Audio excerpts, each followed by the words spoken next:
And Jesus said, as it was in the days of Noah, so shall the coming of the Son of Man be. Those days will be similar. And then we looked into those activities in the days of Noah and what the scriptures compared the activities with. These were activities that were caused by devils, demons.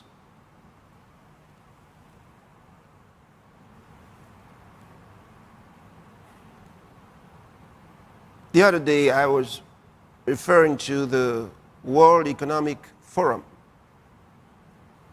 one of those groups spearheading, because sometimes the people who don't understand what's going on, one of those groups spearheading this wickedness around the world in the guise of helping the nations. They're not helping the nations. The man that leads the group, you know, I don't like mentioning names, but when it is so open and everybody knows it, doesn't matter. Klaus Schwab, who is the chairman or president or founder of the World Economic Forum, he is a transhumanist.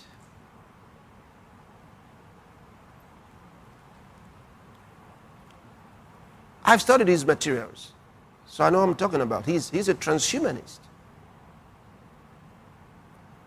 Now, you say, who is a transhumanist?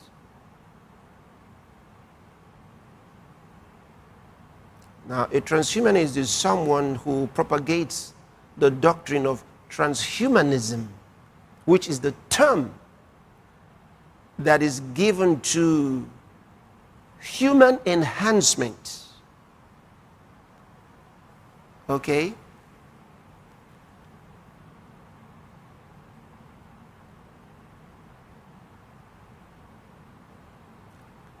And this human enhancement is done through nano biotechnological processes.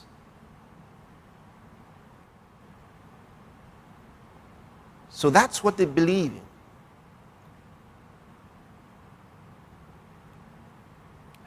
And so they expect a change of human persons. So we become superhuman, okay, through these processes I just explained to you. So you're looking at transhumanism to post-humanism.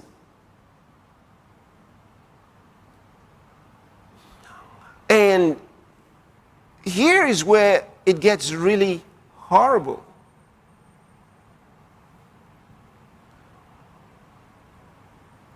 Jesus came to save humans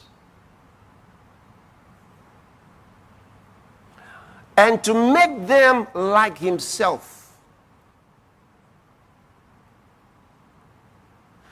Not for them to be created or recreated in man's design or after man's design, but only after God. You see, you got to understand what the Bible tells us. For those of you who might be thinking that what they're doing might just be nice after all. No, it cannot be nice. Look at Ephesians chapter 4, verse 24.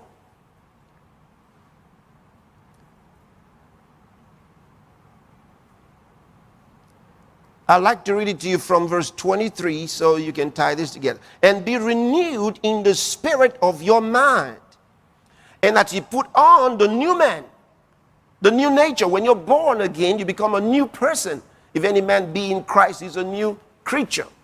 Okay? So he says, wear that new nature. In other words, let that be the expression of your life. In that you put on the new man, which after God, you see that? After God is created in righteousness and true holiness. That means in the image of God. Let me read to you from the Amplified Translation. And put on the new nature, the regenerate self, created in God's image, godlike, in true righteousness and holiness. So the recreation of the human in Christ Jesus is in true righteousness and holiness. Now, how can unholy men reproduce such a person? They can't. So, the transhumanism that you're looking at into post-humanism is a process for demonic manifestations around the world. You're not going to have a righteous person among them because there's no righteousness in the process.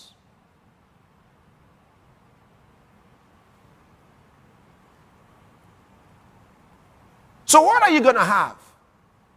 He already told you. He already told you in Revelation chapter 13.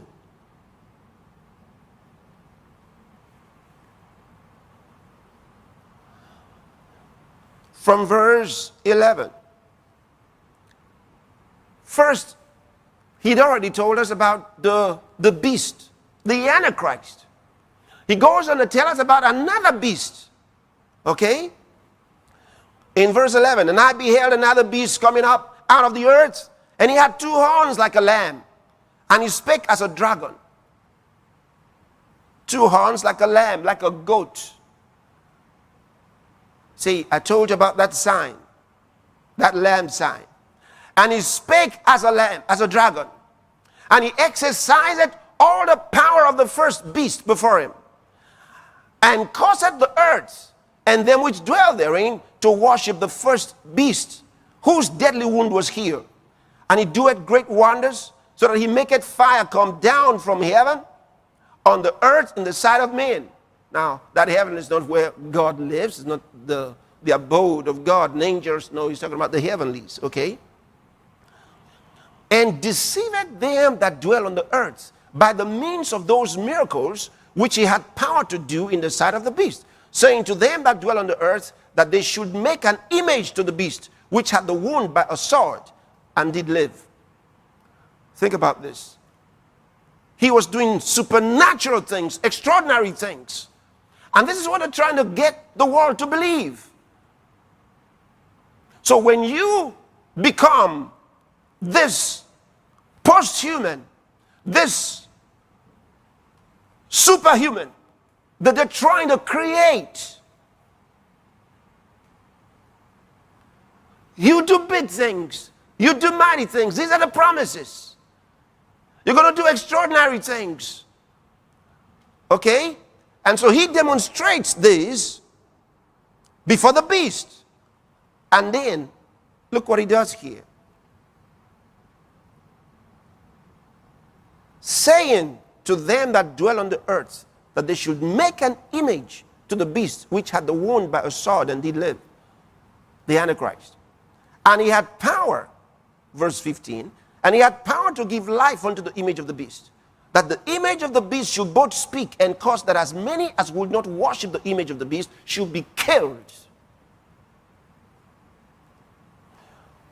And we're talking about worship here. We're talking about a world religion, a one world religion. And yesterday, I explained to you what's happening in Europe, the EU government leaders asking people to believe in science, which I find really crazy because only a few years ago, they were attacking belief. Why do you believe?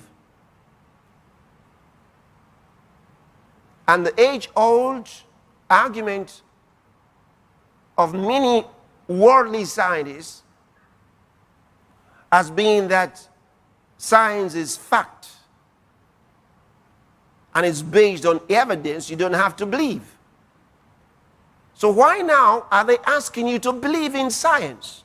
Proof positive, they are not practicing science right now.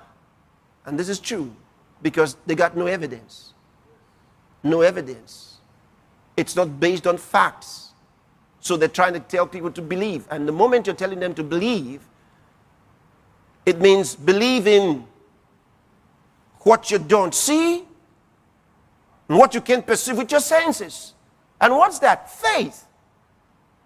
Believe is the verb of the word faith.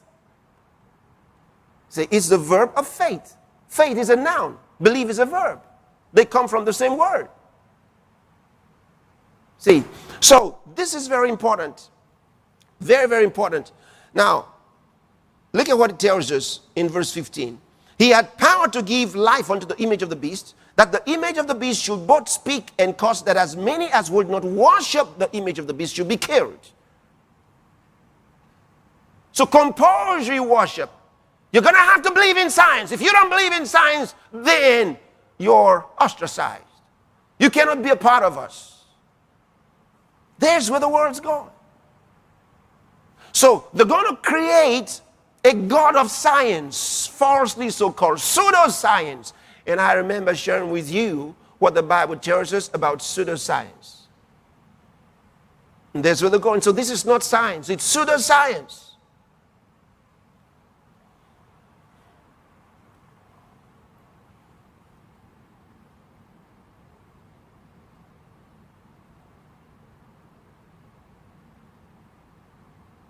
And you that might be thinking differently, why don't you do a study?